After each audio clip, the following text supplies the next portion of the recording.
नमस्कार, वैदिक विज्ञान चैनल में आपका बहुत बहुत स्वागत है। आज मैं आपसे एक ऐसे पर्व त्योहार के बारे में चर्चा करने जा रहा हूँ जो कि भारत के हर कोने में बड़े धूमधाम से मनाया जाता है। महाशिवरात्रि।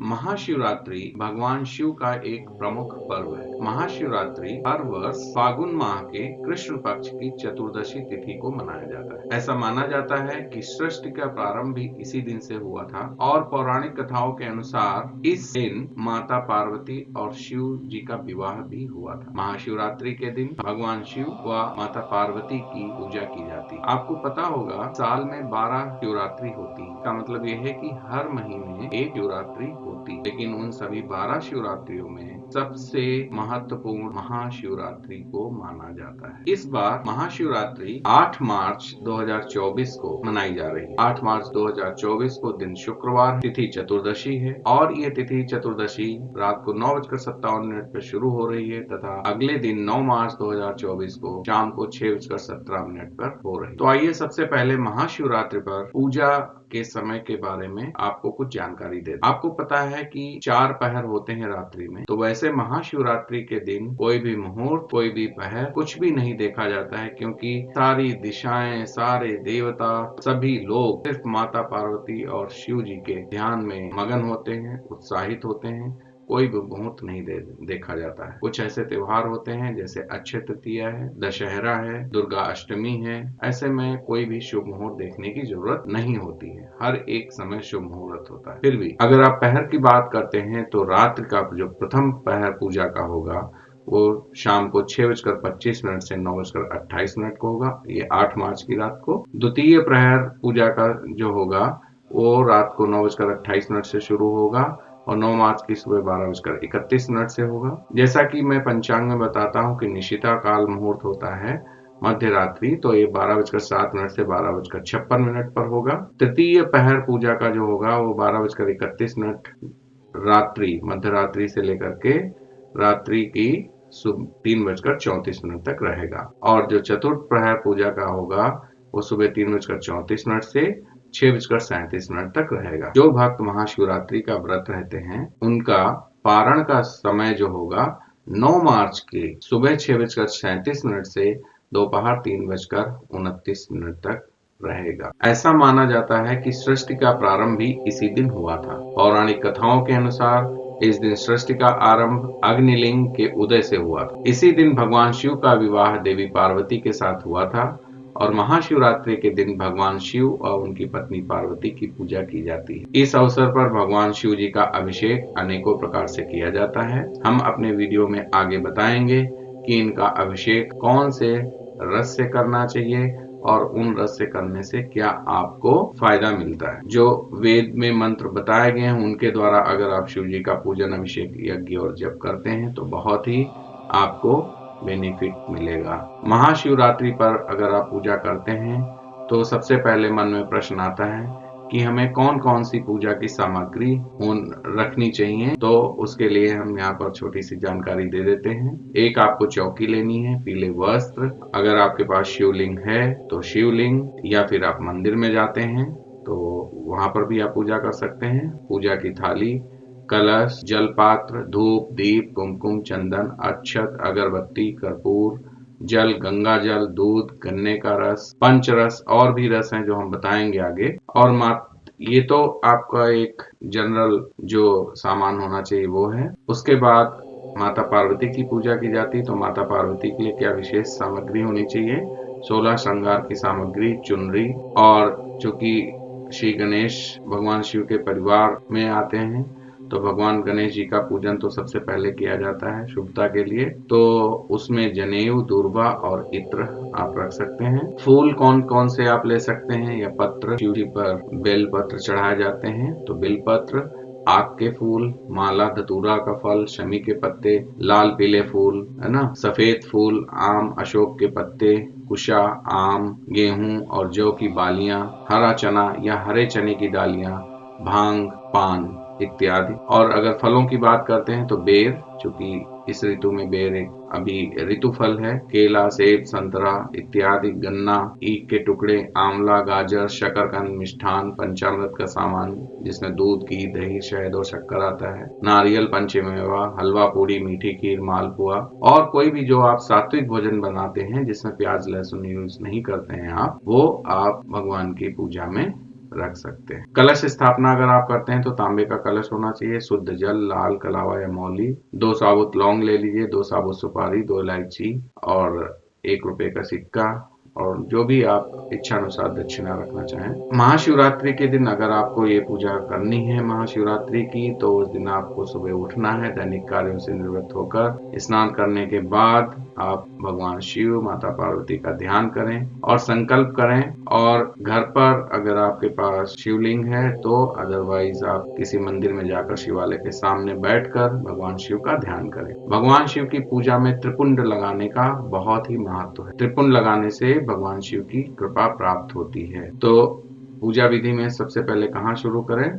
सबसे पहले शिवलिंग पर चंदन का त्रिपुंड लगाएं। इसके लिए 3 अंगुलियों पर चंदन लगाएं और फिर शिवलिंग पर बाईं ओर से दाईं ओर तक त्रिपुंड लगाएं। तो 3 उंगलियां ले लें, चंदन लीजिए और जो त्रिपुंड होता है तो शिवलिंग पे आप बाईं ओर से दाहिनी ओर तक आप लगाएं, फिर उसको आप अपने माथे पर भी लगा सकते हैं। फिर माता पार्वती पर आपको सिंदूर चढ़ाना है। क्योंकि इन दिन शिव और माता पार्वती का विवाह हुआ था, इसलिए इस दिन माता पार्वती की पूजा भी अति फलदायी होती है। सबसे पहले पूरे शिव परिवार को जल अर्पित करें, श्री गणेश, श्री कार्तिकेय, नंदी भगवान और इसके बाद शिव भगवान का जलाभिषेक करके उनको नमन करें। ओम नमः शिवाय मंत्र से भगवान शिव का अभिषेक करें। फिर दूध, दही, घी, शहद और गंगा जल से शिवलिंग का अभिषेक करें और अभिषेक करते वक्त निरंतर आप अपने मन में या फिर थोड़ी सी तेज आवाज में, ज्यादा तेज आपको आवाज मंत्र जाप करते समय ज्यादा तेज बोलना नहीं चाहिए,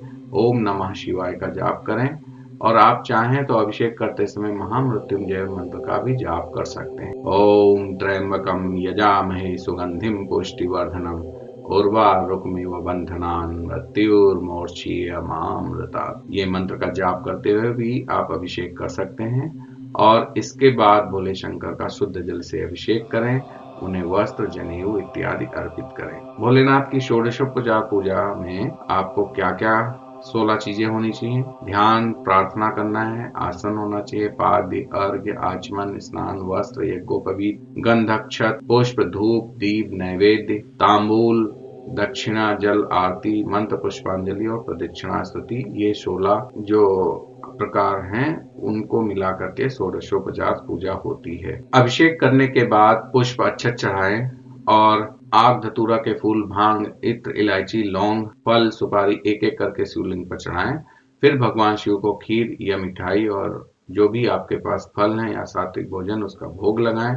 मन में उनका ध्यान करें और ओम नमः शिवाय का जाप करते रहें। अब भगवान वृषभ ध्वज के सामने, उनका शिव जी का नाम एक और नाम है वृषभ ध्वज, उनके सामने धूप और अगरबत्ती लगाएं, घी का दिया जलाकर उनकी आरती करें और उनसे माफी मांगें कि अगर आपसे कोई पूजा में माता पार्वती और शिव जी की पूजा में कोई गलती हुई है, कुछ भी जाने अनजाने में आपने गलतियां की हैं, तो माफी मांगते हुए अपने जो भी आपके मन में फल की इच्छा है उनसे आप कह सकते हैं। धर्म शास्त्र के अनुसार महाशिवरात्रि पर शिव जी की पूजा के दौरान कुछ चीजों को उपयोग में लाना वर्जित है, जैसे नारियल।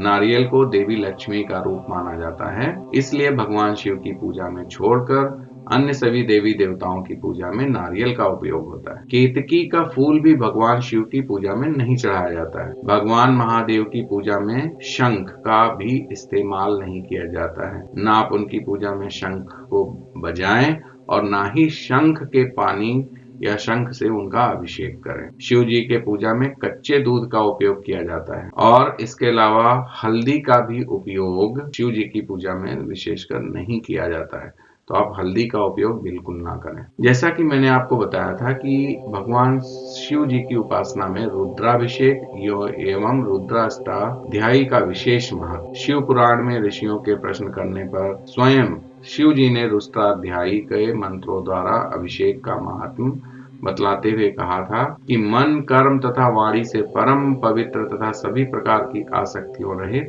भगवान शूलपाण की प्रसन्नता के लिए रुद्राभिषेक कराना चाहिए। इससे भक्त शिव जी की कृपा से सभी कामनाओं को प्राप्त करते हैं और अंत में परम गति प्राप्त करते हैं। ये श्लोक है, मनसा कर्मणा वाचा शुचि संग विवर्जिता कुर्याद् रुद्राभिषेकं च प्रीतये शूलपाणिना सर्वान् कामना वाप्नोति लभते परमां गतिं नंदते च कुलम पुंसा श्रीमच्छंभु प्रसादता। शिव जी की कृपा अगर आपको पानी है तो रुद्राभिषेक आप जरूर करें। वैसे भी कहा जाता है कि महाशिवरात्रि के दिन रुद्राभिषेक आप जरूर करें। रुद्र पाठ के 5 प्रकार बताए गए हैं। पहला है रूपक या शंख पाठ, दूसरा है रुद्री या एकादशिनी, तीसरा है लघु रुद्र, चौथा है महारुद्र और छठा है अतिरुद्र। तो रुद्राभिषेक में प्रयुक्त होने वाले क्या कौन से ऐसे द्रव्य हैं, कौन से ऐसे वस्तुएं हैं जो आपको रुद्राभिषेक में यूज करनी। देखिए, अगर आप भगवान शिव का रुद्राभिषेक करते हैं और उनका अभिषेक जल से करते हैं तो उसको करने पे वृष्टि हो।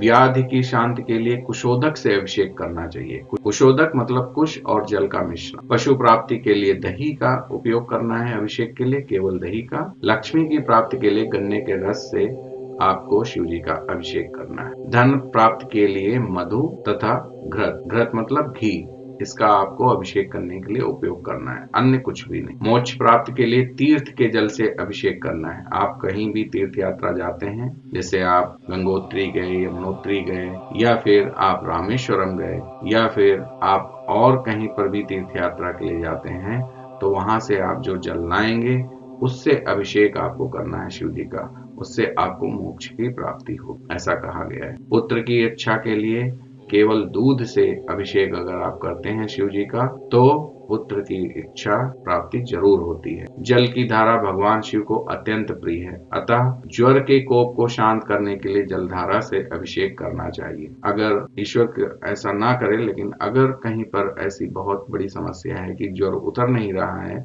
तो आप भगवान शिव से प्रार्थना करें उसके लिए और उनका अभिषेक जल की धारा से करें, जरूर उसमें आपको शांति मिलेगी। अगर वंश का विस्तार करना है तो 1000 मंत्रों सहित घी की धारा से अभिषेक करना चाहिए। प्रमेह रोग के विनाश तथा मनोकामना, किसी भी मनोकामना की पूर्ति के लिए विशेष रूप से केवल आप दूध की धारा से अगर अभिषेक करते हैं तो मनोकामना जरूर पूरी होती। बुद्धि की जड़ता को दूर करने के लिए आपको शिव जी का शक्कर से मिले दूध से अभिषेक करना चाहिए, यानी कि मीठे दूध से अभिषेक करना चाहिए, तो बुद्धि की जड़ता दूर करने में सहायता मिलती। सरसों के तेल से अगर आप शिव जी का अभिषेक करते हैं तो ऐसा कहा जाता है कि शत्रुओं से छुटकारा मिलता है, शत्रुओं का विनाश होता है। अगर आप मधु से अभिषेक करते हैं तो तपेदिक जैसी बीमारी भी दूर हो जाती है। यहाँ पर तो इन श्लोकों में जो अभी हमने आपको बताया कि किन किन वस्तुओं से, द्रव्यों से अभिषेक करना चाहिए जिससे कि आपकी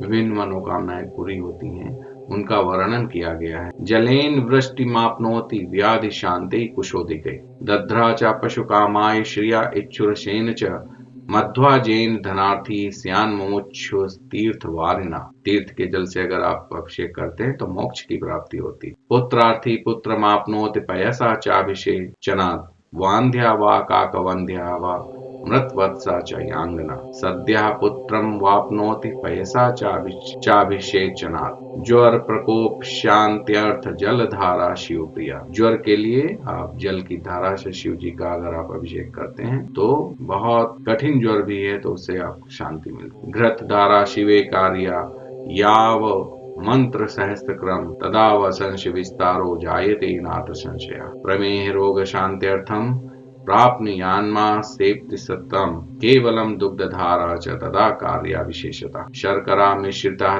तत्र यदा बुद्धिर्जड़ा भवेत् श्रेष्ठा बुद्धिर्भवेस्तस्य कृपया शंकरश्चिचा। जो बुद्धि जड़ व्यक्ति होते हैं अगर उसको दूर करना है तो शक्कर से मिले दूध से अभिषेक करें, श्रेष्ठ बुद्धि उनको जरूर मिलेगी, ऐसी शंकर जी की कृपा होती। शार्ष पेड़ेव तैलेन शत्रुनाशो भवेदि मधुना यक्ष्मराजो अपि गच्छय द्वये शिव पूजना। पाप क्षयार्थी मधुना निव्यर्थी सार्पिषा तथा जीवनार्थी तो पैसा श्री कामी छुरसेन वै। पुत्रार्थी शर्करायास्तु रसेनार्चेत शिवम तथा महालिंगाभिषेकेण सुप्रीतः शंकरो मुदा कुर्यादुधानम रुद्राणाम यजुर्वेद निर्मितम। तो ये ऐसा वेद शास्त्रों में कहा गया है, वहां से मैंने आपको ये जानकारी देने की कोशिश की है। रुद्राध्याय के केवल पाठ मात्र से, जो रुद्राध्याय में रुद्राध्याय है, अगर उसका आप सिर्फ पाठ करते हैं और विधि विधान से पूजा और कुछ नहीं कर पाते हैं,